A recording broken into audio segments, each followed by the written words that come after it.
Hi guys, biryani masala நம்ம வந்து செஞ்சுட்ருக்கோம். இது வந்து பிரியாணின்னா பிரியாணி மட்டும் இது ஒரு மசாலா இருந்தால் மட்டும் போதும். நம்மளுக்கு வந்து சாம்பார் ரசத்துக்கு மட்டும்தான் அது வந்து யூஸ் பண்ண தேவையில்லை.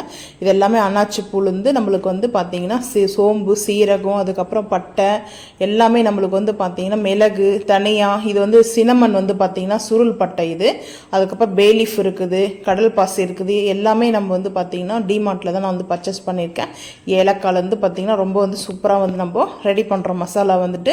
இது வந்து காய வைக்கிறதுக்கு மட்டும்தான். இந்த லவங்கெல்லாம் அதெல்லாம் காய வைக்கிற மசாலா. எல்லாம் நம்ம செய்யும் போகிற மசாலா இன்னும் அதிகமாக குவாலிட்டி, நம்மளுக்கு அதிகமாக நம்ம செய்கிற மசாலாவோட சேர்த்து அதிகமாக இன்னும் இன்க்ரீடியன்ட்லாம் வந்து நம்ம சேர்ப்போம். ஸோ அது வந்து அப்படியே வந்து 1 by 1 நான் உங்களுக்கு அப்டேட் பண்ணுறேன். வேணுன்றவங்க வந்து கமெண்ட் பண்ணுங்கள். உங்களுக்கு கமெண்ட் பண்ணிங்கன்னா நான் வந்து வாட்ஸ்அப் நம்பர் தரேன், அதில் நீங்கள் ஆர்டர் வந்து பண்ணிக்கலாம். பார்த்தீங்கன்னா இந்த மசாலா வந்து சூப்பராக இருக்கும். எல்லாத்துக்குமே நம்ம யூஸ் பண்ணிக்கலாம். பன்னீர் டிக்கா பண்ணலாம், பன்னீர் கிரேவி பண்ணிக்கலாம், மஷ்ரூம் கிரேவி பண்ணலாம். நம்ம மஷ்ரூம் வந்து 65 கூட போடலாம். டேஸ்ட்டும் அவ்வளோ அல்டிமேட்டாக இருக்குது இந்த மசாலா வந்து பார்த்தீங்கன்னா. வேணுன்றவங்க வந்து மறக்காமல் வந்து கமெண்ட் பண்ணுங்கள். இந்த வீடியோ பிடிச்சா லைக் பண்ணுங்கள், ஷேர் பண்ணுங்கள், சப்ஸ்கிரைப் பண்ணுங்கள். உங்கள் ஃப்ரெண்ட்ஸ் அண்ட் ஃபேமிலிக்கு வந்து இந்த வீடியோ வந்து ஷேர் பண்ணுங்கள், சப்ஸ்கிரைப் பண்ணுங்கள் மறக்காமல். அப்போ தான் நம்மளோட வீடியோ வந்து நோட்டிஃபிகேஷன் வந்து உங்களுக்கு வரும். 1 by 1 வந்து நம்ம போகிற வீடியோ எல்லாமே உங்களுக்கு நோட்டிஃபிகேஷன் வரும்.